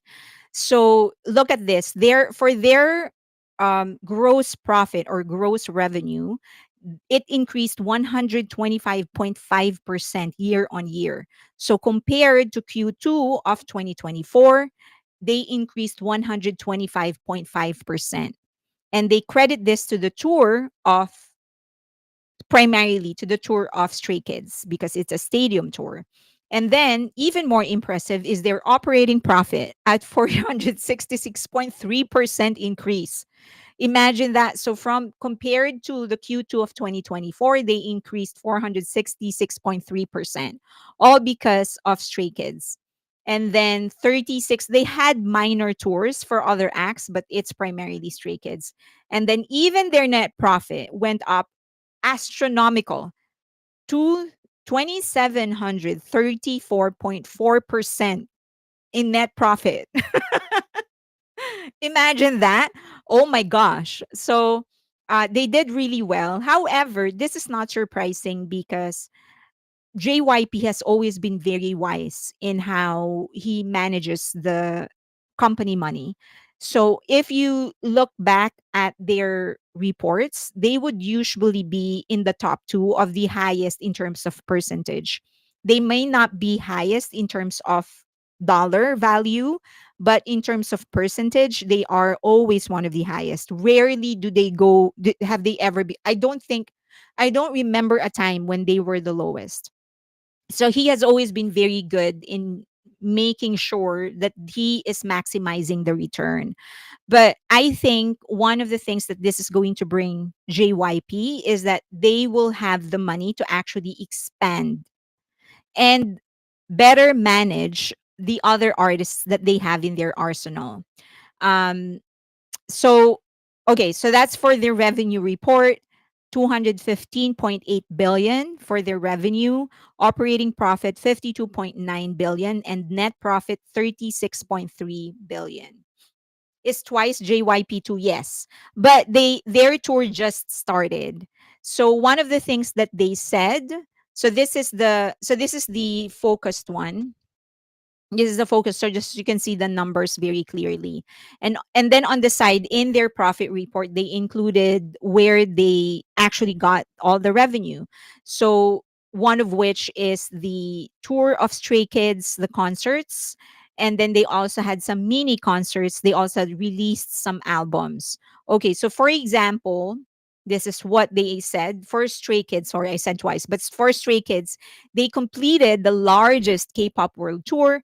Largest meaning more, the most number of stops. So 54 times in 34 different regions. And this is not she's not lying. So the Stray Kids is the group with the most number of stops.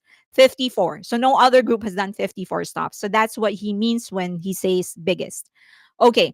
So they did 13 stadiums across North America, Europe, and then Latin America.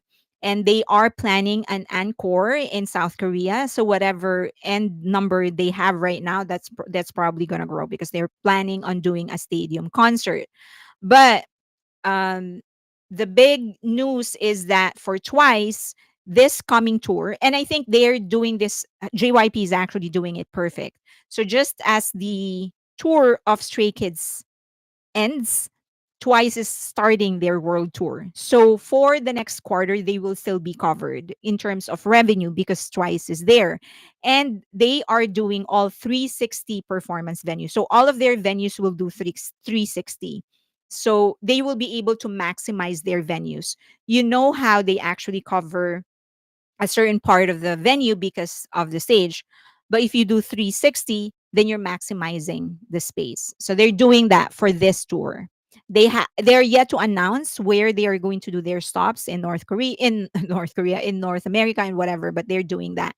So they are at Q3 now. These are the ones that are gonna go on tour. Day 6, Twice, Stray Kids, Extraordinary Heroes, Nitsu, next Z, and then and then some of them will go all the way through Q4. And Mix is going to start their tour, or they will have their first major concert in South Korea in Q4. Okay. All right. So just as a summary, so we have 3 out of 4 in terms of the reports. So gross revenue, of course, HYBE is still the highest, 706 billion won, followed by JYP, 215.8 billion won, and then YG, 100.4 billion won. And then their operating profit, 66 billion for HYBE, 52.9 for JYP. They're so close. Imagine that. To HYBE, I mean, and then 11 billion for YG. And then for net profit, it's 16 billion for HYBE, 36.3 billion for JYP. So gross revenue, HYBE is higher, but in terms of net profit, JYP is actually higher. And then YG with 11.2 billion.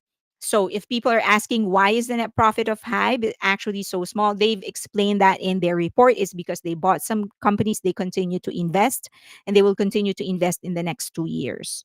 Okay, so now we're just waiting for SM Entertainment. Someone was mentioning about Stray Kids.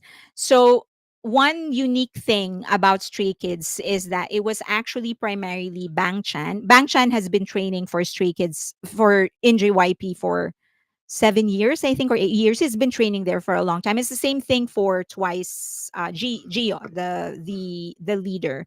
But for Bang Chan, JYP wanted him. He just didn't know what to do with him. So what he did was actually gave Bang Chan the freedom to choose the members that he wanted. So he chose, I think, several members, and then he actually did a reality show. Um, and but Bang Chan already knew who he wanted. Everyone in that reality show was already chosen by Bang Chan. But from my understanding, based on all the videos that I've watched of them, Bang Chan already had his top 2 chosen, which is Han. he's considered the oldest son of Bang Chan, and then the other one is Chang Bin. So two producers, and then from the three, so they are known as the three Racha, or the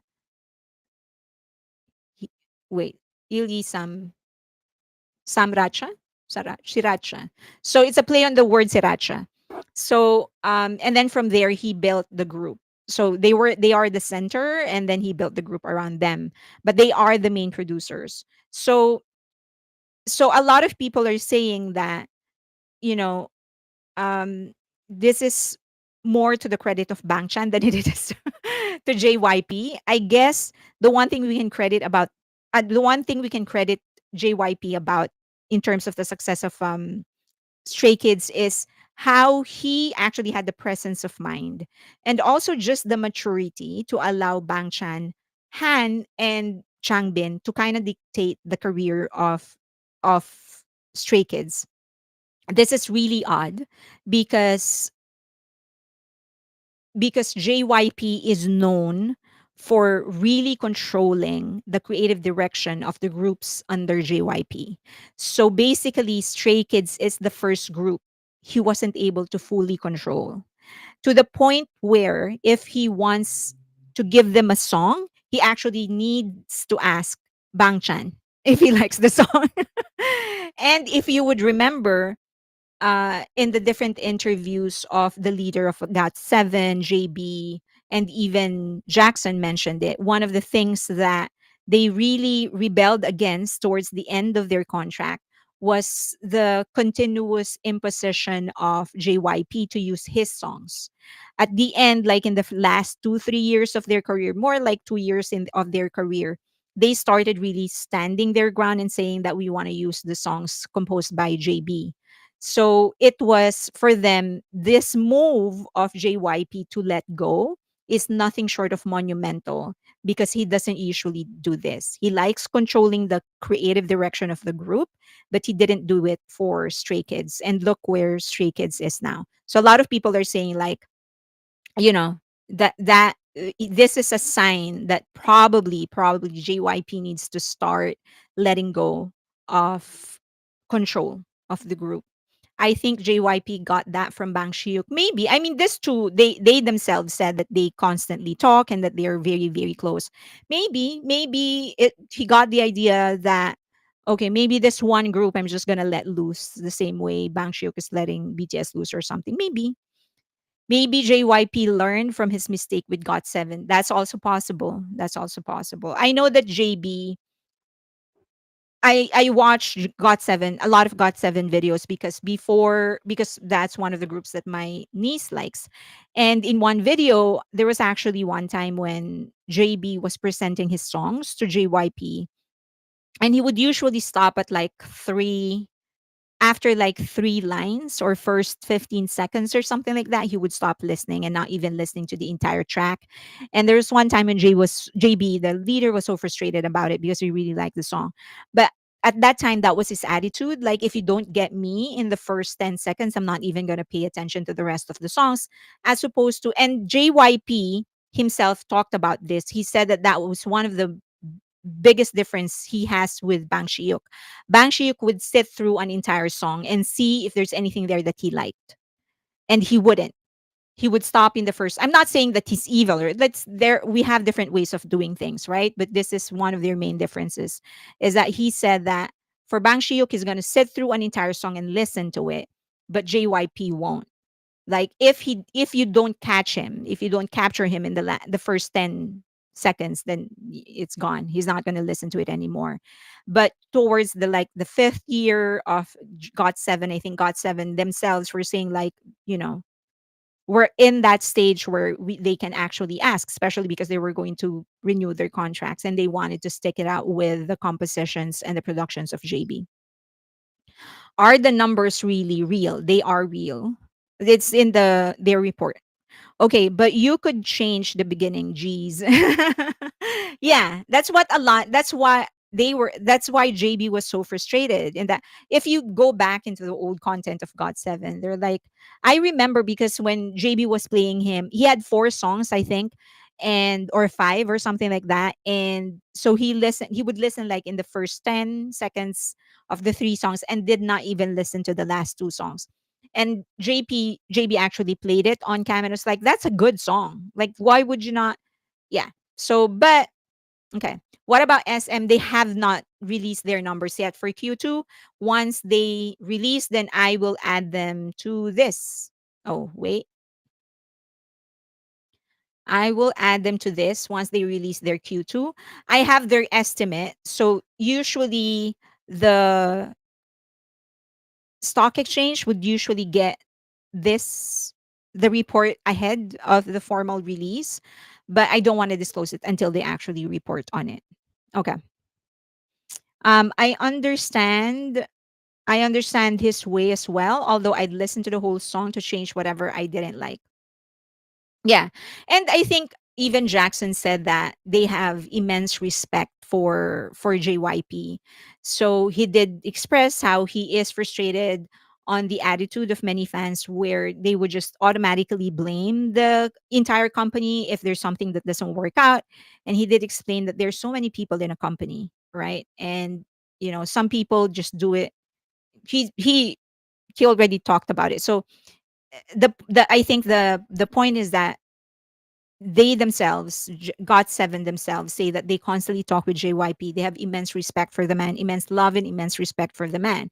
It's just that they decided to take their career somewhere else. But the mere fact that JYP decided to just let Stray Kids loose and control their own narrative and control their own creatives, I hope that he would also learn that and apply that to his other groups. Okay. So this is your emotional support picks for the week. That's the 3 J's just cuz I really miss them. I hope I was like you're there in the, I'll take whatever I can get, but I'm hoping that they would drop like a dance clip in the three of them, the 3 J's, because I just really miss them so much. So there's your 3J for you. Jungkook, Jimin, and J-Hope. JYP messed up with GOT7, so I guess he saw his wrongs, maybe. Okay, so that's your emotional support pick. There's one more. Guess who? Okay, you don't have to guess. You know them. You know him. So that you will not make any mistake with those eyes. So that's your Jungkook. Do you think there are other smaller labels? Do you think there are other smaller labels like Starship or Cube that you could see overtaking YG in terms of profit? Yeah, Starship has a chance. Starship has a chance if they get their acts together for IVE. Um, and even RBWB. RBW, sorry, RBWB, RBW. The label of Mamamoo. If they get their acts together, they definitely can. Um, because primarily because YG. Okay, we'll get to that later. But this is your emotional support picks for the day. Okay, that's Jungkook when he was third. Okay, and that is I know that a lot of you have actually not seen his arms clear. So I put it side by side. That's his clear before all the tattoos. And then with the tattoos, which is now, in my opinion, better. When I last saw it with a new addition on his shoulder, I think it's better now. Because when he first, okay, I'll confess, when he first showed it, he revealed his tattoo, his arms. I didn't like it. Like the first one before Policy actually started working on it, I didn't like it. I thought it was so. It didn't have any direction. I felt like he just put everything there without really thinking about it. So, but when Policy started working on it, that's when I started liking it because I felt like, okay, you're starting to have some direction. That's your arm. You're gonna have that forever. So, I like how policy actually started working with him to sort of organize it so that it's not like random artwork on his arm. So, okay, that's him without the tattoo. I would love 3J doing Killing It Girl. Yes, I would love that. I would love that. Or any kind of silly thing, you know? And also that's him again. So I thought I was like, I saw the arms, the clear arms. So I thought I'll show you his face as well. Look at that. What a glow up, right? Our Maknae actually grew up pretty well. Okay, so that's him when he was 15 and now he's almost 30. He over tattooed the eye. Maybe that's I think one of the things that I didn't like the eye, um but I like it way better now when policy started working on it. Okay, where is that? I have that. Uh this one I just remembered RM. I saw this incredibly rare purple crab have been spotted in Thailand. And I'm like, I know one person that would go crazy over this.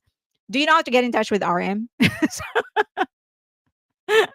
This is oh my gosh. So it's apparently really really rare. But they spotted several in Thailand. I don't know if they colored it. Everyone's swearing it is not colored, and that's just how it went. Just it's just a crab. So I hope that RM this will get to RM. I'm sure it's gonna make him happy. So I just saw that. Okay. Um Another emotional sport picks. This was during the fire era, the I Need You era. Most beautiful moment in life era. So you have this pic. This is one of my favorite pictures of them because it's just so you could like if you show this to somebody who has never heard of BTS, it could pass as a picture of a group of friends who had like a wild night. And are getting tired and is just about to crash. So I super love this picture. Okay. So that's your emotional support pick of the day.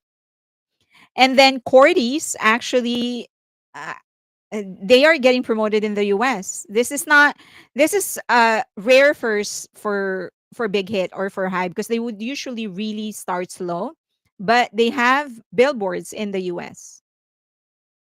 Okay. Right. Did you hear about the Vogue Thailand tweet? Oh yeah, I blasted them on X. What the hell were they thinking about? Yes, I blasted them on X. Okay, so uh, for the most streamed fourth gen girl group for on Spotify month by month in 2025, this is surprising. January, lesserafim. February, lesserafim. March, April, May, June, lesserafim. And July, it's also lesserafim. That is great for the group, but it would make you wonder why there isn't a lot of write ups about it, right? Okay, so the most streamed song for 2025. So that this is just the most streamed girl group in general, but in terms of the most streamed song, this is the most streamed girl group. Okay, but the most streamed song is Crazy for January and February, Hot March and May. Uh, June is Crazy by Le Seraphim. Dirty Work by Espa for July, and Crazy again for August, but it's still counting. Okay. So I'm happy for the girls. This is their vengeance. And then overall, for the first half of 2025, the most streamed girl group, fourth gen, is Les Seraphim with 1.02 billion streams. So I'm very, very proud of them. Very, very happy for them.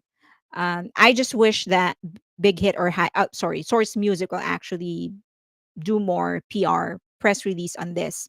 The most streamed female girl group so far, Blackpink 1.1 in general.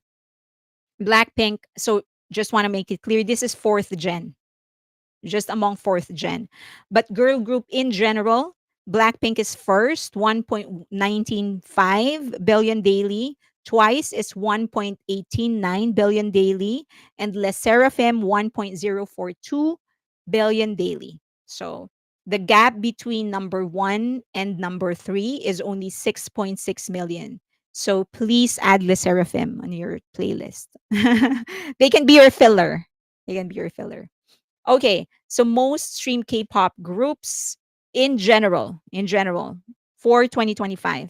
BTS is 2.7 billion so far. Stray Kids is 2.0 billion so far. Blackpink 1.15, Twice 1.14, and Hypen 1.1, Le Sserafim 1 billion, 17,990 million, aespa 900 million, New Jeans 880 million, still doing good despite not being active, and TXT 770 million. So that would be one, two, three, four, five, six from HYBE, and then two from JYP. Okay. One from aespa is carrying SM Entertainment, I have to say. Which is, I mean, that is good because I like the group. It's just that I feel like someone has to share it with them, right? Most streamed female groups in Spotify 2025 so far. Oh, I've already showed this, but Blackpink 1.15 billion, Twice 1.14, and Le Sserafim 1.02 billion. TXT released their album. They're gonna catch up. They always do good in streams, but they will catch up. And then for circle charts, so this is kind of interesting to look at because for circle charts, so this is the chart that counts the physical albums, and they only count the albums that have been shipped to customers. Okay, so that's 17. And then Enhypen, I've, Rise. I don't know what that is. It's just too small for me. But anyway, it's so different from the streaming global, right? So, but of course, these are the groups that released an album this year. But it's just there's a glaring difference in terms of the streaming because you would think that if, for example, 17 released an album this year, they would also lead in streaming. It's very, very different. Dredge, what generation is Huntrix? Okay. They will be okay, golden for Huntrix. So they surpassed 700 perfect all kills. That's their new achievement and it is getting hyped. All right, this is something unfortunate. So this is um the tour of Rise. So they are coming to the US for a world tour. They have a US leg, and this is one of their venues. So as you can see, the stage is already pushed halfway. That's halfway. So, and they are still not selling the tickets. So this is what I was talking about when I said that a lot of these companies aren't really preparing their groups well. They're sort of just pushing them too soon, even before they have a legit chance of actually getting a good result in the US. Like, why book an arena if it is your first world tour? Why not just do, like, are you not doing any kind of research before you do this? They could have just done a theater and let them work their way up. That's how BTS started. They started with a theater. They started with a 200 person venue for free. So like now they booked an arena and look at the amount of sales that's barely anything. It's I feel so bad for these kids. It's already pushed halfway the court and they're still selling so little. If they had just booked a theater, they have a better chance of actually filling it. So here's another one, another venue also for Rise, and this one is a theater. They're selling a little bit more, but still look at all those blue seats. And the tickets are not expensive. They're like 100 or something. It just feels so bad for these kids. And this is for Baby Monster. This is less than a month away. And look at the sales. They've closed the top part. So this they're the top part they're already blocking, but they're still selling so little. So I feel like they're just forcing this group so soon to do these things. Look at that. That top part, they're already closed. So, you know, I just feel so bad. And also, just a clarification, they posted Taylor Swift's album announcement became the most viewed video in 24 hours by an artist on a single platform with 167 million views. And the record was previously held by BTS's Butter 108.2.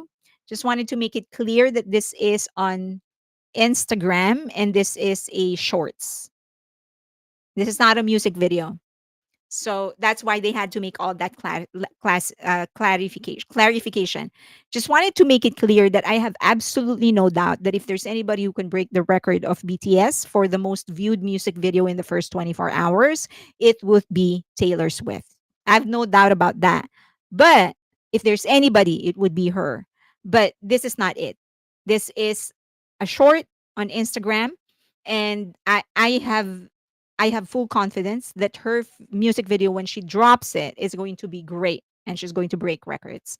But this is not it. I feel like this is pushing it too much. Okay, these are two different things. It's a short, so it's just I don't understand why these people are doing this. But okay, all right. So okay, well, we're already over. We're past 2 hours. So I will be leave your questions now. Type it if you have any questions. I will do my usual paid members only live stream on Friday or Saturday. I'm going to do a poll and ask you whether you want me to do it on a Saturday, because I know that some of you, the concern was that many of you are working, so you really can't participate for the full 2 hours. And one of the things that you want to do is actually participate, right? So I will do a poll and ask you whether you want me to do it on a Saturday or on a Friday, and then I'll do whatever wins. Then that's what I'll do and see if that's going to work better. And then, as I've mentioned, I will do a exclusive video just for the members, paying members of Patreon and paying members of my YouTube video. Sorry, of my YouTube. And then also, if you can, please visit asianentertainmentandculture.com. So asianentertainmentandculture.com. It is still on a soft launch phase. I'm doing a QA. I think I'll be done by Friday and we will be able to properly launch by Tuesday of next week. So if you can go to the website, just click on things there and let me know what you think.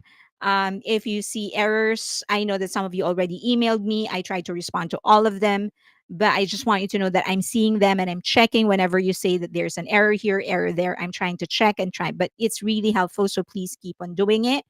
And I hope that by next week, I'll have at least 150 articles there, just to make sure that when people go there, they actually have enough to consume, and it will not just be about BTS but other things as well.